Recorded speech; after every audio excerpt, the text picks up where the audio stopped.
The sons of Vera III were merciless, twin orbs of fire hanging in the sky like cruel overseers. The air shimmered with heat, the kind that made sweat bead on skin the moment you stepped outside. Elias Kerr, a seasoned farmer and one of the early human settlers on this hostile planet, stood at the edge of his field, surveying the sea of golden grain swaying in the dry wind. To most, Vera III was a death sentence.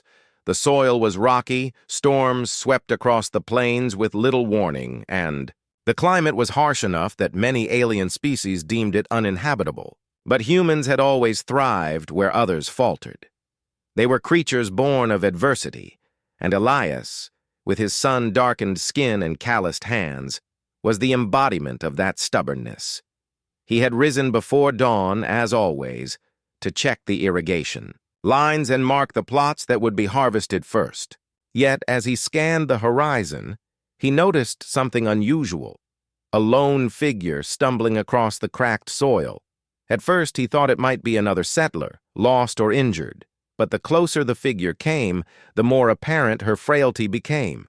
She was thin, almost skeletal, her movements clumsy, as though each step was a battle against exhaustion, and she was not alone. Trailing behind her were three smaller figures, children, their bodies little more than shadows draped in rags. They clung to one another as they followed, too weak even to cry. Elias's brows knit together as he realized who she was. Her features were distinct: angular cheekbones, elongated limbs, skin marked with faint bioluminescent patterns dulled by starvation.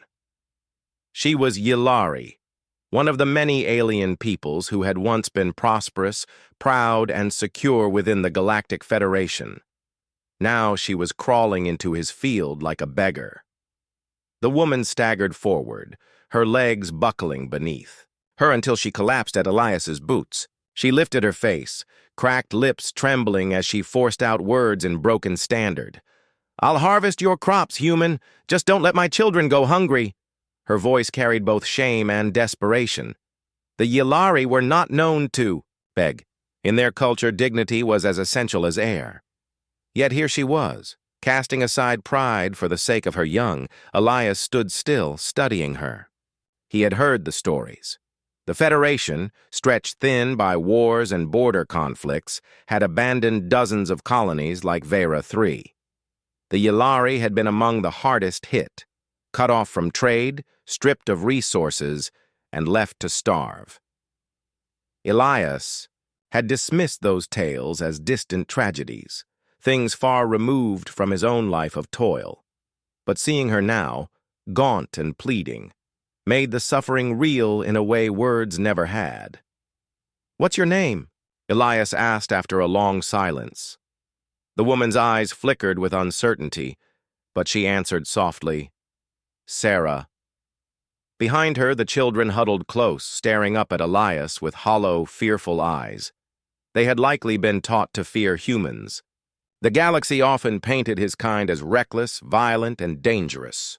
Yet now, they looked at him with a mix of terror and desperate hope. Elias reached into the pouch at his belt and pulled out a strip of dried grain bread. He offered it to Sarah. Her hands shook violently as she accepted the food. Without hesitation, she broke the bread into pieces and gave them to her children first. They devoured it greedily, crumbs clinging to their lips. Only when the last piece was gone did she allow herself a small bite. Elias watched in silence, something burning in his chest. He understood hunger better than most. Humanity's history was written in famines and shortages, in winters where survival depended on who could endure the most suffering. It was that history which had forged his people into something relentless, something unyielding. Watching Sarah's children scrape at crumbs brought that history roaring back. Finally, Elias crouched so he could meet her eyes. "Tomorrow at dawn," he said, his voice firm but not unkind. "You and your little ones eat at my table. After that, we'll work these fields together." Sarah blinked rapidly, her body trembling as though she couldn't believe his words. Then, overwhelmed, she lowered her head until her forehead pressed against the dry soil. "Thank you, human," she whispered. Elias didn't reply. He rose to his full height and turned back toward his farmhouse, his long shadow stretching across the field. His jaw was tight, his thoughts heavy. She thought she had asked only for food in exchange for work, but she didn't yet understand what that meant. Dawn on Vera 3 came sharp and merciless, the twin suns rising like twin furnaces on the horizon. The air was already thick with heat by the time Elias Kerr stepped out of his farmhouse, boots crunching, on the dry soil. He carried with him a sickle, a worn leather flask of water, and the grim determination of a man who had repeated this ritual every day for years. He was not alone. Sarah was already awake, standing with her children at the edge of the field. Her posture was stiff, almost formal, but her exhaustion betrayed her. Dark circles hung beneath her alien eyes, her skin pale and drawn. Still, she had risen before her children stirred, ready to prove her worth. Elias said nothing at first. He simply handed her a second sickle, smaller and less sharpened than his own. "You'll start with this," he said. Sarah took it with trembling hands. The tool was heavier than it looked. She stared at the endless expanse of golden stalks, swaying before her, suddenly realizing the enormity of the task. Yet when Elias stepped into the field and began cutting, she followed. The human moved with a rhythm she found impossible to match. His arms swung in powerful arcs, the sickle slicing through stalk after stalk. His back was straight, his steps precise, his movements efficient in a way that spoke of decades of experience. Each cut seemed to carry the weight of necessity, as though failure was not an option. Sarah tried to imitate him. She bent low, swung the sickle clumsily, and managed to cut down a small bundle of grain.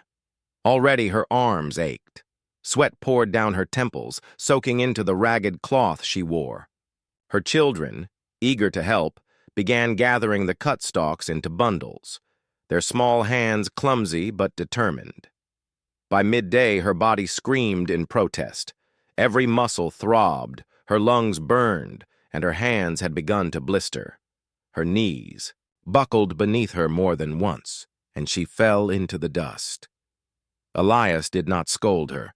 He did not rush to help her stand.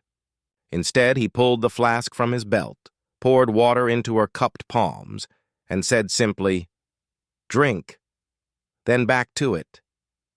The simplicity of his words struck her. No sympathy, no mockery, just expectation.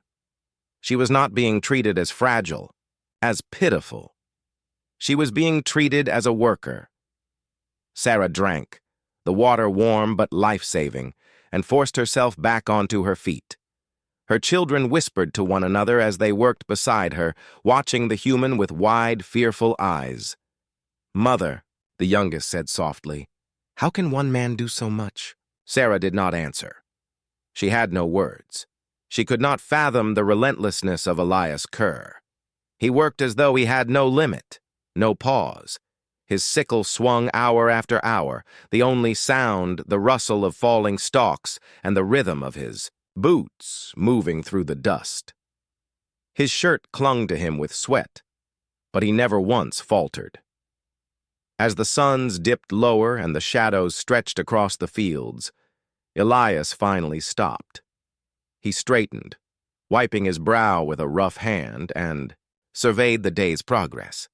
Whole acres of grain lay neatly cut, bundled, and stacked in the fading light. Sarah collapsed onto her knees, gasping, her body trembling with exhaustion. Her children dropped beside her, too tired to even speak. Elias glanced at them, his expression unreadable beneath the brim of his wide hat. Then, without a word, he motioned for them to follow him back to the farmhouse. Inside, the long wooden table was already set. Bread, stew, and boiled root vegetables filled the air with a scent that made Sarah's stomach clench with longing. The children hesitated at first, as though afraid it was a trick, but Elias sat down, gestured at the food, and said, "Eat." They obeyed. The children ate until tears streamed down their faces, their hunger finally silenced for the first time in weeks. Sarah ate too, though each bite carried a strange weight. It was not charity, it was earned. Every blister on her hand, every ache in her bones, she had traded them for this meal. That night, as the children slept on soft blankets in a corner of the farmhouse, Sarah lay awake, staring at the rafters above her. She replayed the day in her mind, the image of Elias swinging his sickle with unshakable endurance etched into her thoughts. In her world, farming was communal, shared in shifts, with rests in between. On Vera 3, with a human, there were no breaks, no easy comforts. There was only survival. And slowly, Sarah began to understand something. Humanity did not toil in fields because they loved labor. They toiled because hunger had long ago taught them a truth no other species had fully embraced. You do not stop until the work is done, and if you stop too soon, someone else goes hungry. The days on Vera 3 melted into one another, each sunrise bringing heat, labor, and exhaustion. For Sarah and her children, the first week was nearly unbearable. Their bodies had not known this kind of work, this relentless rhythm of bending, cutting, gathering, and hauling. Yet something remarkable began to happen. With each passing day, they endured a little longer. The blisters on Sarah's hands thickened into calluses. Her body, once frail from famine, grew leaner but stronger. The children, once too weak to walk without stumbling, now chased one another through the rows of grain with bursts of laughter between their chores. Hunger had hollowed them, but human. Bread, stew, and meat had filled the gaps, and always, Elias Kerr was there. The human farmer spoke little, but his actions spoke volumes. He ate the same meals he offered them. He rose before dawn, worked until the sun sank, and expected the same of those who shared his field. He never once coddled the children, but he never denied them knowledge either. When the oldest boy asked why the irrigation lines curved instead of running straight, Elias crouched, drew patterns in the dirt with his finger, and explained how water moved, how gravity pulled, how efficiency meant survival. When the youngest spilled a bucket of grain and burst into tears, Elias only handed him another bucket and said, "Then gather it again." It was harsh, but it was fair. And in fairness, Sarah began to see something she had never associated with humans before: respect. One evening after the day's work was done, Elias sat sharpening his sickle while the children huddled near the fire. Sarah hesitated, then asked softly, "Why do you work so hard, even when you already have enough stored to last a season?" Elias didn't look up from his blade. "Because if I stop, the field doesn't care. The hunger doesn't care. And if I stop, someone else will pay for it. Maybe me, maybe my kin, maybe someone who depends on me, but always someone." His words struck Sarah deeply. Among the Yalari, labor had once been divided communally, but famine had fractured their bonds. When food grew scarce, neighbors had stolen from neighbors. Families hoarded. Trust had withered like crops in a drought. Elias's words revealed why humanity had endured while others fell. They worked not for themselves alone, but because they understood hunger as an enemy that could only be beaten together. That lesson began to take root in her children. The youngest no longer whimpered at the weight of his chores. The eldest began to copy Elias's movements in the field, trying to match his rhythm. Even the shy middle child, who once flinched at Elias's voice, now asked quiet questions, soaking up knowledge like parched soil drinking rain. Sarah noticed the change in herself, too. She no longer thought of Elias's farm as a place of servitude. It had become something else, a crucible. Each day she endured beside him, she shed, More of her old self. The starving refugee. The desperate beggar. She was becoming something harder, sharper. But not all of the Yllari were learning the same lessons. Rumors traveled swiftly across the plains, carried by frightened settlers and traders. Sarah heard whispers of bands of Yllari raiders once, farmers like herself, who had abandoned the struggle to rebuild and instead taken to stealing food at blade point. Desperation had made them predators, stripped them of compassion. One night, as she tucked her children into the blankets Elias had given them, her eldest asked in a trembling voice, "Mother, what happens if the hungry ones find us here?" Sarah had no answer. She looked at her son, saw the fear in his eyes, and remembered her own terror when she had first fallen before Elias in the dust. But then she glanced out the window, where the human farmer still sat on his porch sharpening his sickle, his expression calm and unreadable, as if waiting for something inevitable. She realized then that Elias Kerr did not fear the raiders. He expected them. And if they came, he would not bow, would not run. That night, as the fire burned low and the wind whispered through the fields, Sarah lay awake, heart heavy with conflicting thoughts. Her people had once seen themselves as noble, refined, and superior to humans. But she could not ignore the truth anymore. Humans did not survive because they were cleverer or stronger. They survived because they refused to yield, to hunger, to hardship, to enemies. The warning came with the wind. A trader, passing along the edge of the valley, had spoken of it first. Yllari raiders, once farmers and refugees, now turned desperate predators. They prowled across the plains, taking what they needed, leaving bodies behind. Sarah had hoped the rumors would pass her family by. But in her heart, she knew hunger had a way of finding everything. It was dusk when the signs appeared. The twin. Suns bled into the horizon, painting the sky in violent shades of red. The fields of grain shimmered gold in the fading light, whispering with the evening wind. Sarah was gathering the last bundles with her eldest son when her ears caught it. The faint crunch of feet where none should be, the snap of a stalk trampled by carelessness. Her heart froze. She turned and saw them. Figures slipping through the tall stalks, silhouettes hunched and gaunt, eyes glinting with feral need. There were 6 of them, armed with scavenged blades and tools sharpened into weapons.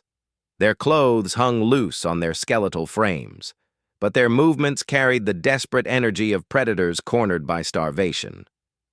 "Mother," her son whispered, his voice trembling. "It's them!" Sarah's first instinct was to flee, to gather her children and run for the farmhouse. But the raiders had already fanned out, cutting off the paths.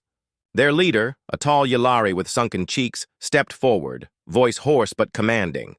"Leave the grain," he rasped. "Take your children and go. The humans' farm is ours now." Sarah's blood ran cold.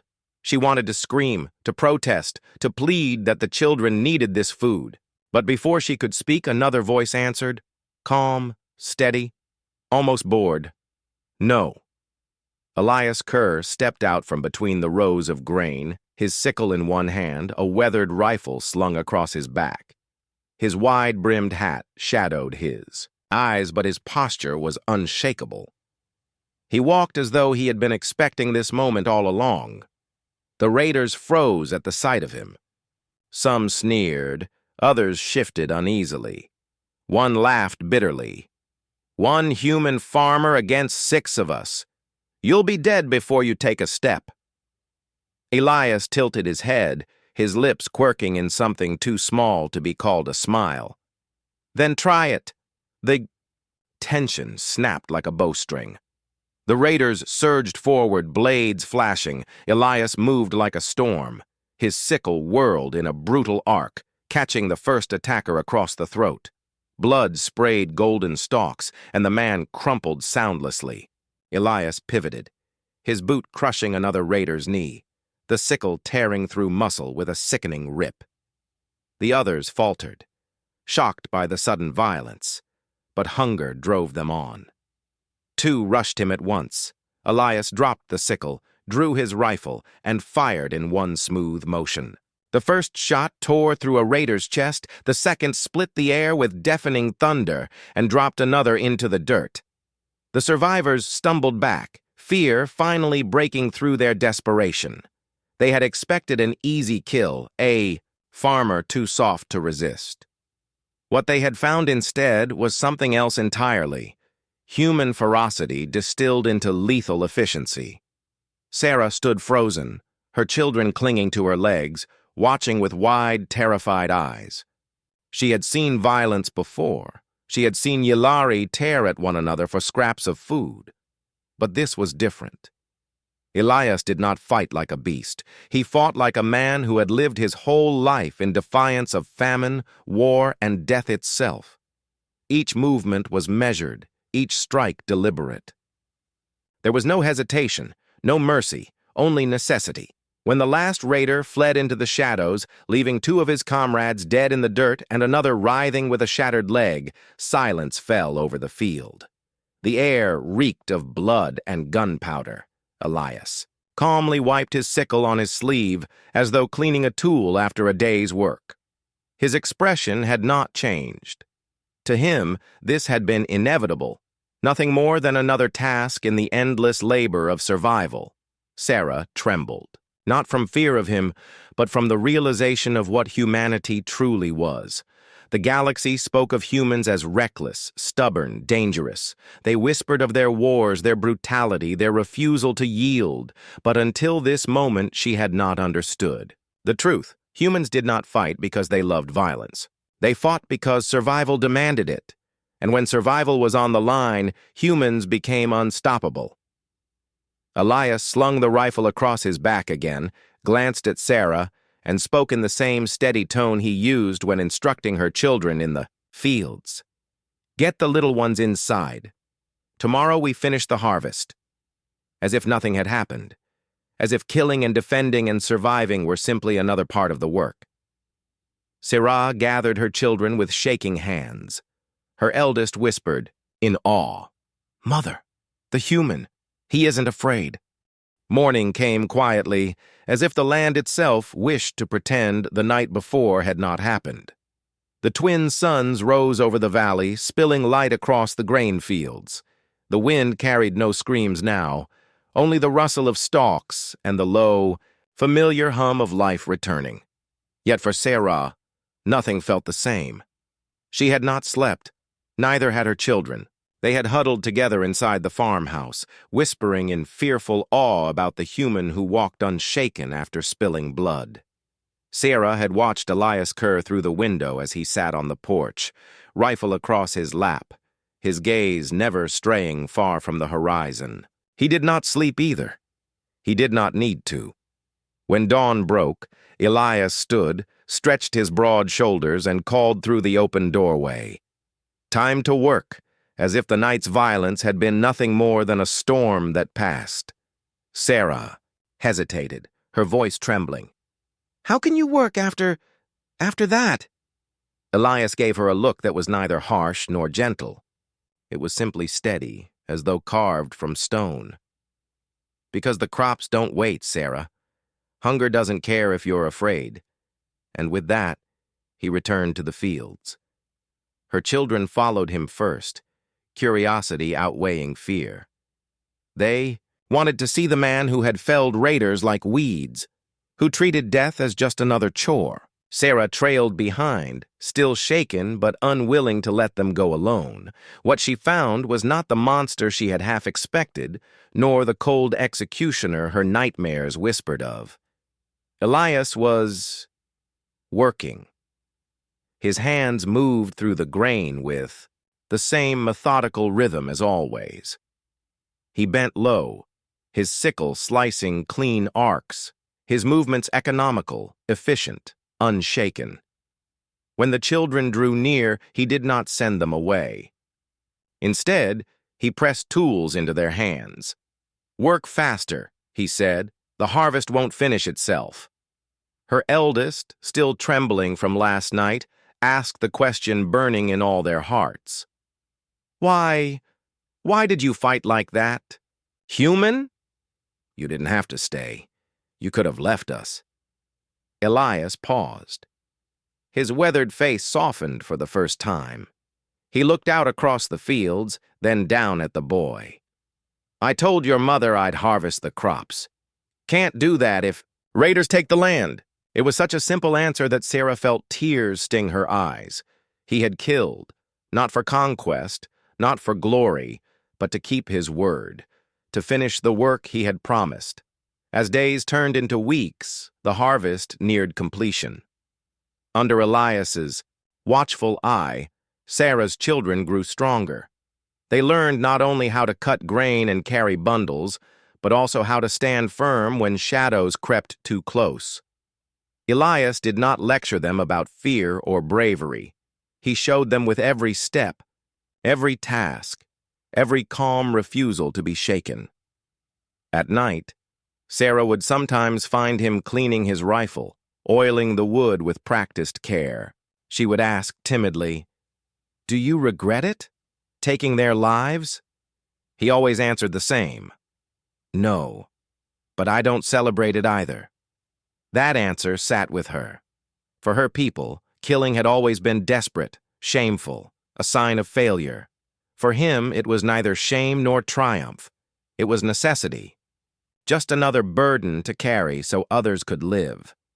The season ended with the barn full, sacks of grain stacked high, enough food to keep Sarah's family through the harshest winter.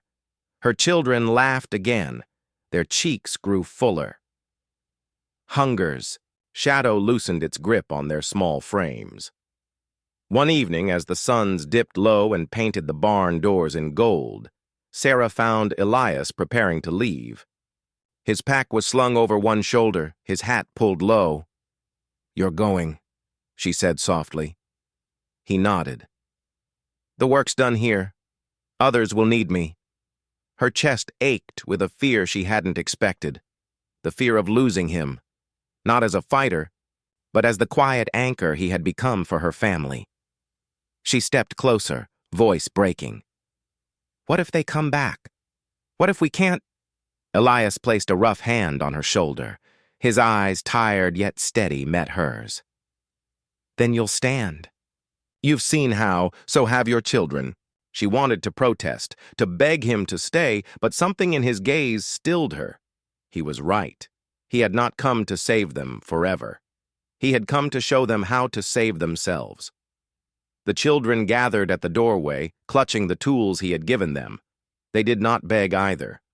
They only watched, silent and solemn, understanding in their own way that this was how things must be. Elias turned to go, pausing only once at the gate.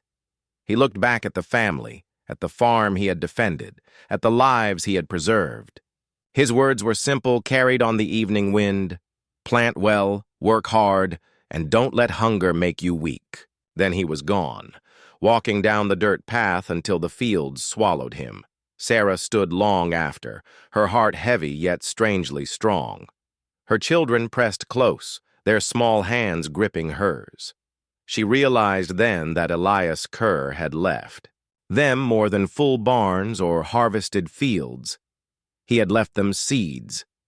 Not the kind that grew in soil, but the kind that took root in the soul, strength, resilience, and the knowledge that even in the face of hunger, fear, or death itself, they could stand unbroken. And as the stars began to shimmer in the darkening sky, Sarah whispered to herself the truth she now understood.